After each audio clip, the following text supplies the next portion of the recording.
The purpose of science is to develop, without prejudice or preconception of any kind, a knowledge of the facts, the laws, and the processes of nature. This is what Robert Andrews Millikan had to say back in 1923, and I believe that he was extraordinarily insightful. Science is a process. It's a way of thinking. Gathering facts is just a piece of it, but it's not the goal. The ultimate goal of science is to understand objective reality the best way we know how. There have been many cases whereby sound scientific discoveries have been rejected, not as a result of bad science, but simply because the data points to conclusions that contrast the common ideas within the scientific community of the day. Louis Pasteur, a French chemist, demonstrated through meticulous experiments that microorganisms were responsible for fermentation and putrefaction. His experimentation laid the groundwork for the germ theory of disease. Despite his compelling evidence, Pasteur faced significant resistance. Many of his contemporaries clung to the miasma theory and dismissed the idea that invisible microbes could cause illness. In Germany, Robert Koch, a physician and microbiologist, further advanced the germ theory. Koch developed his famous postulates, a set of criteria to prove that specific microorganisms cause specific diseases. He identified the bacteria responsible for tuberculosis and cholera, two of the most deadliest diseases of the time. Yet, even with these groundbreaking discoveries, skepticism remained. Prominent figures in the medical field ridiculed the notion that tiny, unseen organisms could wreak such havoc on the human body. In many cases, the rejection is a result of ignorance, bias, prejudice, and an insistence of perpetuating concepts that are preferred. Parapsychology, as a scientific field, is currently encountering this very bias, despite the available data. The scientific training that I have makes me quite skeptical.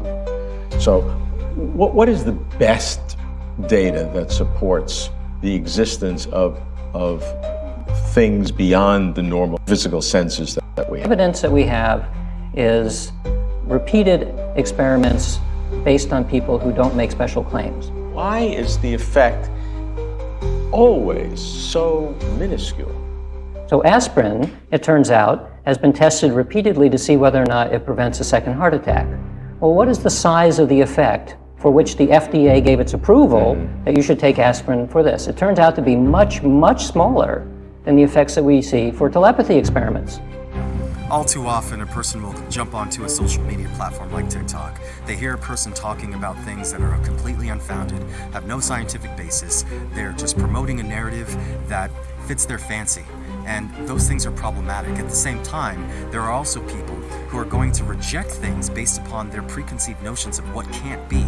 Not because the science says it's impossible, but because they just feel that it's not right. Both of those extremes are problematic because it's a limit to what it is that could lead us to something that is useful. The scientific method has proven itself to be an invaluable tool when it comes to identifying and utilizing an objective methodology to understand the world around us and to come to a place of greater knowledge. However, that doesn't mean that it is the be-all end-all to the discovery of all of the knowledge that is available. It is certainly probable that there are bodies of knowledge that certainly exceed the ambit of what our current scientific method can offer. Parapsychology is the study of neuroexceptionality. It means that our mind is capable of doing things that have otherwise been seen as magic or extraordinary beyond what is normal.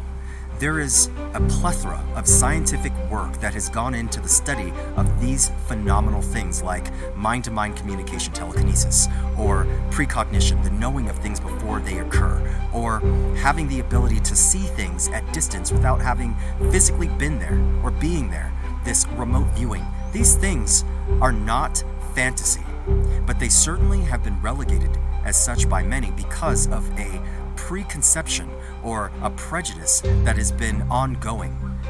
The question is, are we approaching this from a scientific perspective, or are we just reasserting an idea of prejudice? When a scientist or a group of scientists make a claim about what is possible or impossible, does it mean that they're predicating that on laws and principles that would preclude such possibilities? Or is it just an expression of the extent of the knowledge and experience that they currently have?